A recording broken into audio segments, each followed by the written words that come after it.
32. Al-Halim, the forbearing. Al-Halim is one of the 99 names of Allah, God, in Islam. It is derived from the Arabic root hlm, which means forbearance, gentleness, and patience.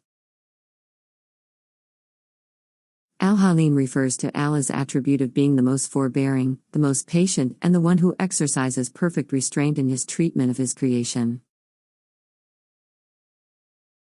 This name highlights Allah's ability to overlook human mistakes and shortcomings, His mercy, and His willingness to forgive.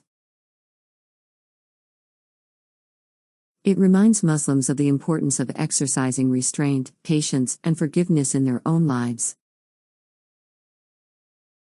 Allah is Al-Halim, also spelt Al-Halim, the most serene, kind, and gentle.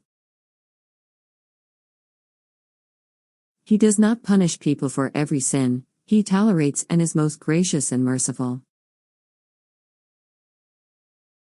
He is ever calm and deliberate, never acting hastily, even with the wrongdoers.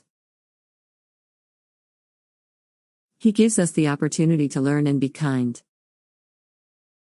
From the root halam mim, halam mim, which has the following classical Arabic connotations: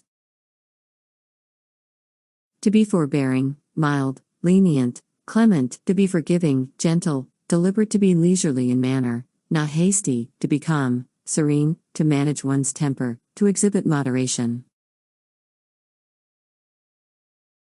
In the Quran, the name Al-Halim is mentioned 11 times. It is one of the names which emphasizes His compassion and mercy. Just imagine if Allah subhanahu wa ta'ala hastened to His punishment every time someone erred. Although Allah subhanahu wa ta'ala is capable, He does not act with anger or rush to harshness even if we're disobedient, rebellious, or mischievous.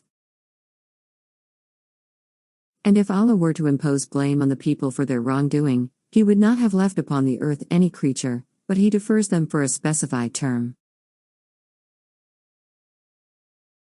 And when their term has come, they will not remain behind an hour, nor will they precede it.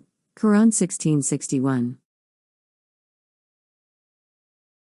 Now imagine if you had done something you know you shouldn't have and you were caught red-handed, but instead of being reprimanded, the judge chose to forgive you.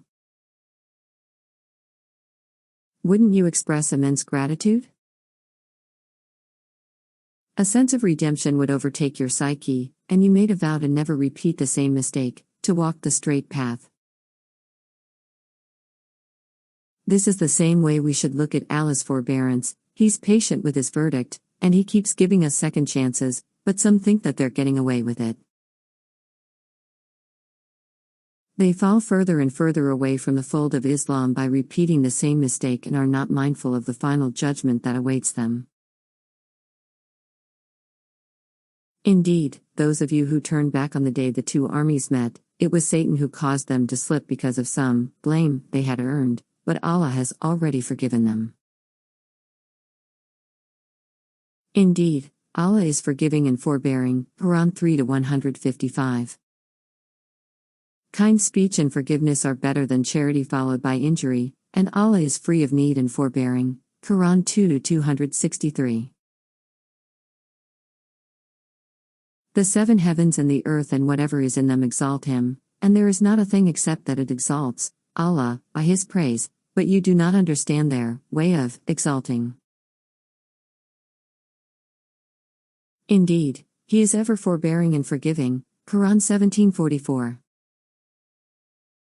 The pairing of names of both Al-Halim and Al-Ghafur is an important one to highlight. His forbearance does not mean He waits to punish those who sin. He allows us the chance to learn and grow, and we must not forget that He loves to forgive, as He is the most forgiving. Abu Hurairah reported Allah's Messenger having said, "By Him in whose hand is my life, if you were not to commit sin, Allah would sweep you out of existence. And He would replace you by those people who would commit sin and seek forgiveness from Allah, and He would have pardoned them." Indeed, Allah holds the heavens and the earth, lest they cease, and if they should cease, no one could hold them in place after Him. Indeed, He is forbearing and forgiving, Quran 35:41.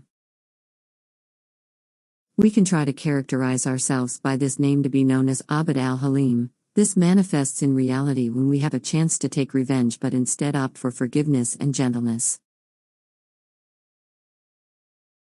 We take from the example mentioned in the Quran where it says, Inna Ibrahim Allah awahan Halim, surely, Ibrahim was most tender-hearted, God-fearing, forbearing, Quran 9-114. Prophet Ibrahim is described in the Quran as being awahan Halim. He loved his father because he was tender-hearted. This is despite the fact his father cruelly persecuted him and was an enemy to Allah, and died as a kafir, disbeliever. Yet he remained compassionate and made dua asking for his forgiveness until Allah subhanahu wa ta'ala commanded him to stop. And so, in the Quran Allah subhanahu wa ta'ala recognized Prophet Ibrahim as being Halim. The names of Allah subhanahu wa ta'ala do not describe a quality that is disliked in himself. Rather, each name is beloved by him, so if we have a share in it, it will please him to see it emulated by his servant. At the root, Al-Halim is an attribute of his love. Allah subhanahu wa ta'ala is not just the one who withholds punishment. He is patient just as a mother shows patience out of love for her children, or like a good friend who knows your faults and your weaknesses.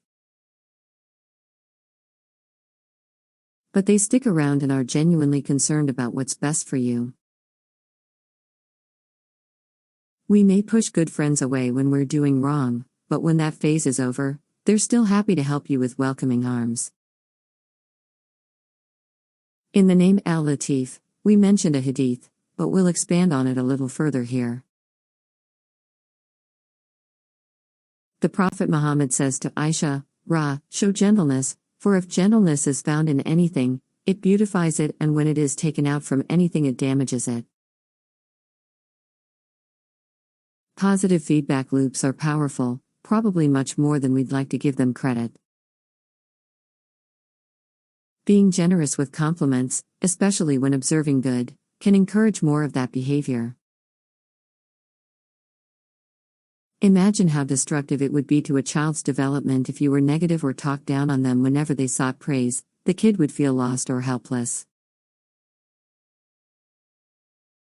They would struggle to do what's right since they're trying to seek approval. Their entire moral compass is derived from immediate feedback from the environment. The comments of "don't touch that" and the gentleness of "Masha Allah, you did that" are very instructive. We should strive for gentleness in every instance as it has the power to beautify the situation, and when it's removed from the equation, it damages it. We think as adults, we're not prone to this, but we are, when the effort from the act of making dinner goes unappreciated or, worse, criticized, the pain can be piercing. It can make you question why you even tried in the first place. The answer one can always find solace in is for Allah subhanahu wa ta'ala. Narrated Ibn Abbas, the Prophet, used to invoke Allah at the time of distress, saying, "There is none worthy of worship but Allah, the Mighty, the Forbearing. There is none worthy of worship but Allah, Lord of the Magnificent Throne. There is none worthy of worship but Allah, Lord of the heavens and Lord of the earth, and Lord of the noble throne." Surah Al-Baqarah 2-225 states, Allah does not impose blame upon you for what is unintentional in your oaths, but He imposes blame upon you for what your hearts have earned. And Allah is forgiving and forbearing. This verse illustrates that Allah does not hold humans accountable for unintentional mistakes but focuses on the intentions behind their actions.